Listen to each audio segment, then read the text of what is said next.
Hey! Bonjour, bienvenue à ce premier épisode de la fameuse série Je vous conseille ou pas. Quoi? Non, on ne tente pas. Ah, excusez, c'est mon coloc Bobby, puis c'est fatigant. Là. Pour vrai, ça va peut-être être un peu de la merde cette série-là, parce que lui, il arrête pas de me déranger tout le temps. Il fait rien de ses crises de journée. Bon, peut-être moi aussi, mais moi au moins je le dérange pas. Là. Calice. Ouais. En tout cas. C'est ça, c'est une série qui se nomme Je vous conseille ou pas. Puis en fait, ce que je vais faire, c'est que je vais critiquer des films. Oui, je vais critiquer des films. Oui, parce que moi j'aime ça les films, puis j'aime ça les critiquer. Fait que ce que je vais faire, ben ok, il y en a qui disent que ça manque d'originalité, puis blablabla, tout ça. Ouais, on a déjà vu ça, ça a été fait. Oui, mais jamais dans ma cuisine. Ça n'a jamais été fait dans ma cuisine. Ouais, je vais critiquer des grands classiques et probablement des nouveautés. Tout dépend si cette série-là est regardée ou pas. Là. Sûrement pas, mais bon, si j'ai du fun à le faire, on va continuer. Le principe va être le suivant. Je vais vous parler du film. Je vais vous nommer l'histoire. Ensuite, je vais faire la critique.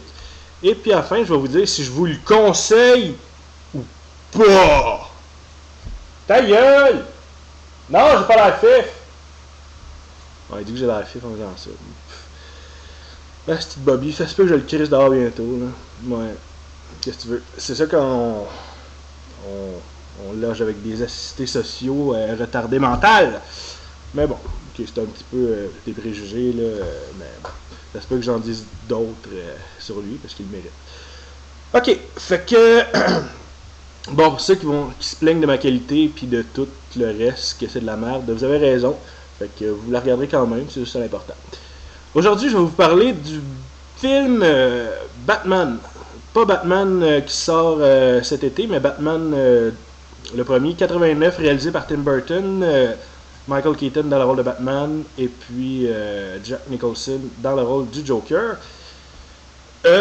Ceux qui ne savent pas l'histoire, je vais vous la conter pour les néophytes. L'histoire est celle-ci. Bruce Wayne, multimilliardaire, ses parents ont été assassinés quand il était jeune par un inconnu. Et plus tard, eh bien, par soif de justice et de vengeance, il décide de se déguiser en chauve-souris parce que c'est sa plus grande peur et de réparer les injustices dans Gotham City. Bon, et son ennemi juré, le Joker, est un homme qui tombe dans l'acide.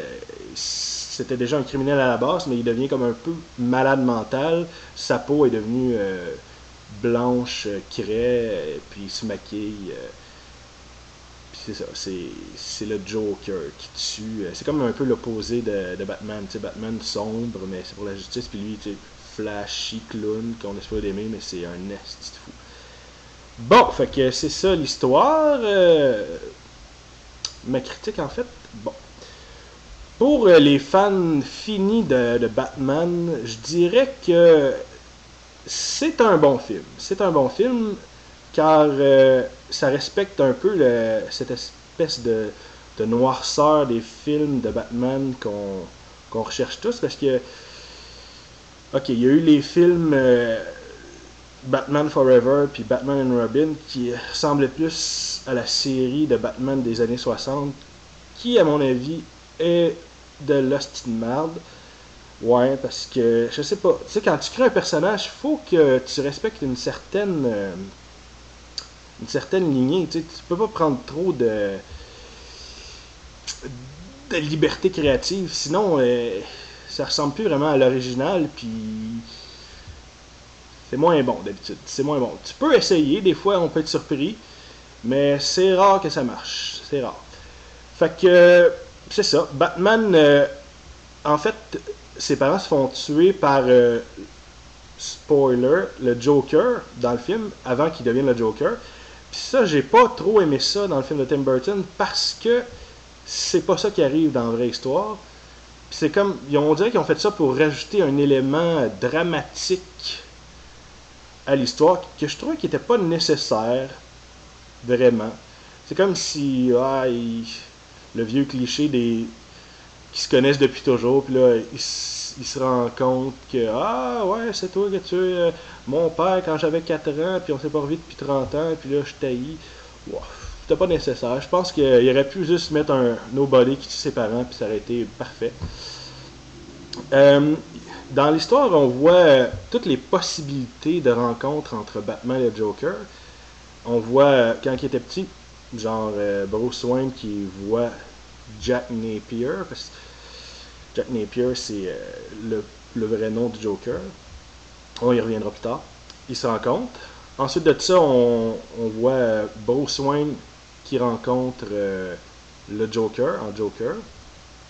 On voit aussi Batman, Bruce Wayne déguisé, qui rencontre Jack Napier, puis qui le pousse un peu sans faire exprès dans un bain d'acide qui le transforme en Joker. C'est un peu ça aussi que Tim Burton a essayé de faire. T'sais.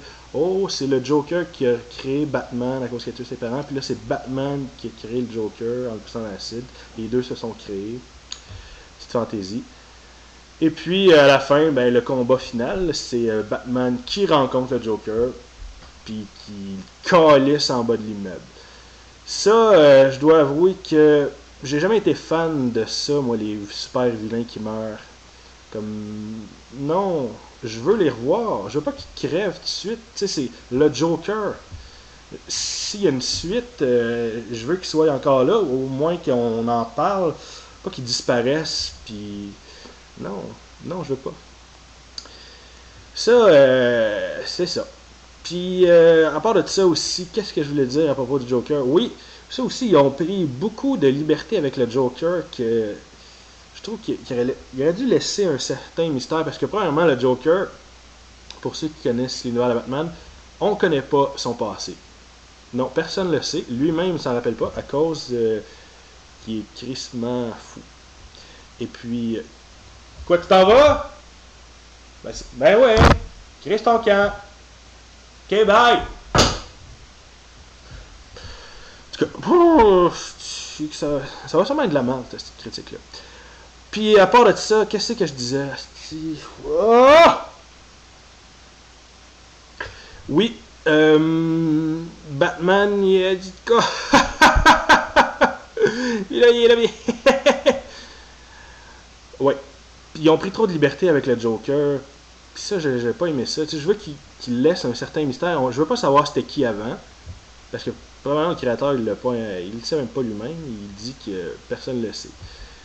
Fait que ça aussi, j'ai moins aimé ça. Puis ils ont aussi installé une histoire d'amour entre Batman et Vicky Vale. Vicky Vale, qui est dans le film, qui est une journaliste qui essaie de découvrir qui est Batman. Puis bon, c'est une job un peu de merde. Puis c'est ça, ils tombent en amour. Ouais. C'est cool, mais Batman, il peut pas se permettre d'aimer personne parce que on s'entend que les super-héros, s'ils ont une blonde ou des amis, les vilains vont s'en prendre à eux, puis c'est un peu chiant.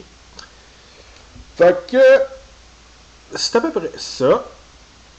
C'est à peu près ça ma critique. En fait, ouais.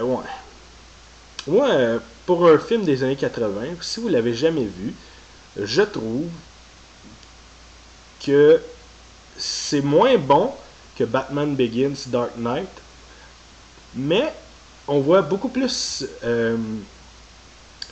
comme la maladie de Batman, tu sais, l'espèce de soif de justice.